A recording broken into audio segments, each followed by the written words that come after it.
most people have experiences where they ask themselves, wait a second, what's going on here? You Right. know, I'm in this process of living here and all these problems that are facing me. So how can we address that? You know, not from a dramatic point of view that we are close to death or we are threatened, but the normal daily life that we're dealing with, especially now with all the things that are going on. There's so many people that are stressed and don't know how to deal with it. How can we, or how does Grace Healing, how do you, through your Well, prayer ministry, help? in my life journey, and I guess, I mean, I can only give it to people based upon the perspective that I've been given here, is um, the challenge within humanity is not to be in a reactive state.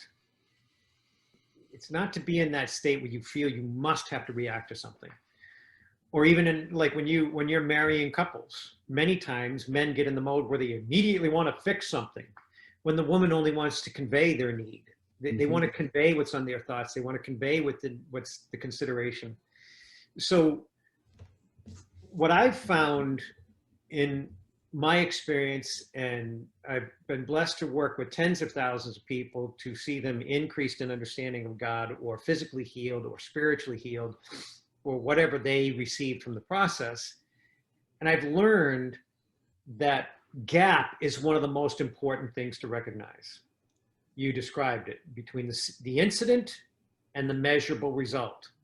That gap is the most important place to be, which give that over to God.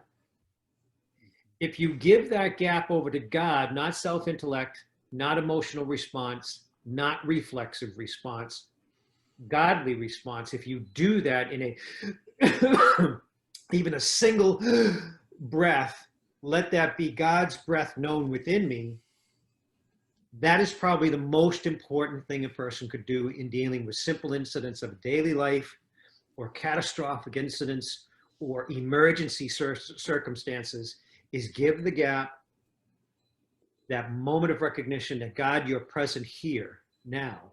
Not before you are present, yes you are, but in my heart, I choose you in the gap. So that when I emerge from the gap, I become your nature, your wisdom, your clarity, your healing, whatever it needs to be for the response to the situation, is that moment of going from the crisis setting into the gap that is God, then emerge as God in the result. And like I mentioned in my diving situations, where, I mean, I almost lost my life a couple times in commercial diving setting. And all I can remember is an absolute, like the emergency unfolding, and then just peace overcome me to just settle down and rest. 88 feet deep, zero air in my lungs, the regulator shooting all over the place because it actually froze, and it was like somebody punched me in the back of the throat when it exploded in my mouth. And that thing flipping around, and my vision view, I couldn't see where the regulator was going, but there was just absolute peace descend upon me. And that moment, that gap between, my one desire was God. Not what am I going to do? Not how am I going to fix this?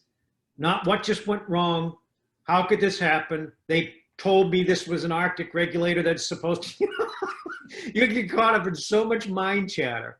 It's better to let the gap become God. And then there is no gap. There is only wisdom, clarity, and the blessed result. And the blessed result is me sitting here talking with you so many years later. Wow, I like that description of that gap is God. Give the gap to God. You know, in earthly terms, we could say, pay attention to the moment